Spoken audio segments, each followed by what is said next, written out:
সকাল 7টায় ঘুম থেকে উঠে ঘন কুয়াশার মধ্যে ভোরের সূর্যোদয় দেখার অনুভূতি সত্যিই অসাধারণ।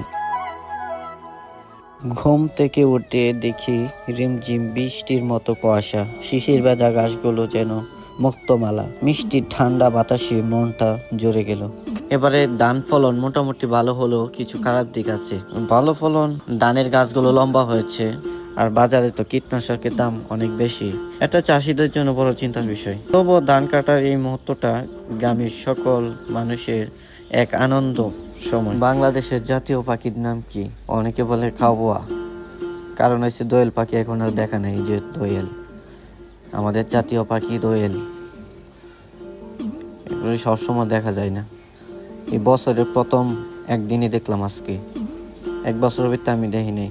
এত ভালো ভালো পাখি থাকতে দোয়েল দিয়েছে না। চলে যাবে, এখন চলে যাবে, রেডি হয়ে গেছে। ও চলে গেছি। কোন ডালে বসলো? একবারে কুয়াশার ভিতর গেছে। দেখি সকালের খাবার কি রান্না করতেছে। ও গরম দোয়া বেস্ট। দেখি চেক করে কি রান্না করতেছে। ও মাংসের ফ্লেভার, তো সেই ফ্লেভার বের হয়েছে। এখন বসলাম। ও আলুটা সিদ্ধ হয়েছে ভালো।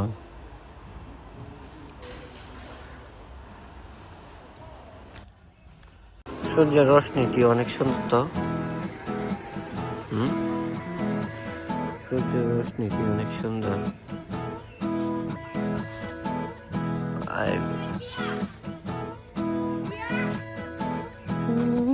বিকেল টাইমে আসলাম একটু খেলা দেখার জন্য। এখানে একটা নাইজেরিয়া ফুটবল খেলোয়াড় আসছে। এই যে খালো, একবারে খালো চিকচিক, সে কাশি খায়া নামছে। তার নাম হচ্ছে জংসং। আজ তো কাশি খেয়ে নামছে। খেলা হচ্ছে গোবরিয়া আর হচ্ছে সরাসরি খেলা। সরাসরের পক্ষে হচ্ছে নাইজেরিয়ার প্লেয়ারটা। সাথে ধন্যবাদ জানাচ্ছি আজকে খেলার সদস্য এবং রতন ভাই সহ সকল কমিটি থেকে সকল ভাইদেরকে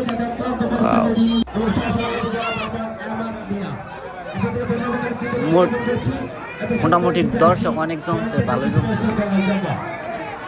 দুই দলের খেলোয়াড়, আপনারা উপভোগ করুন খেলাটা, দেখেন।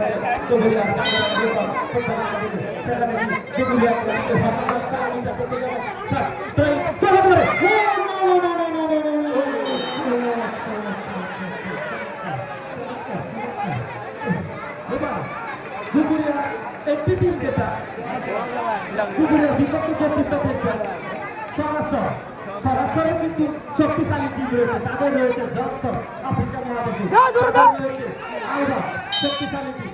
তারা কিন্তু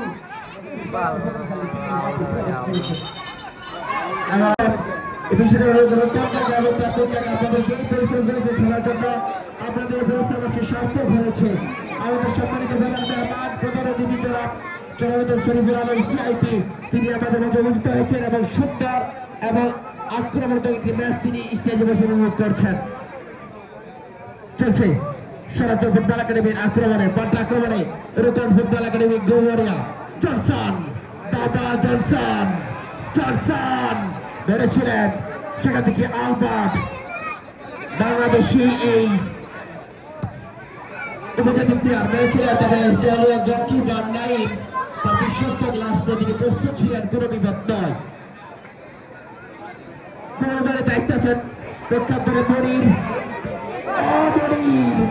খানিকটা মিস্টেক হতে পারে, এখনো মাঠের বাইরে যায়নি, বিপদ হতে পারে। মনির কি করলেন এ যাত্রায়, এবং এই মনির কিন্তু অত্যন্ত দক্ষ এবং পারদর্শী একজন গোলকিপার।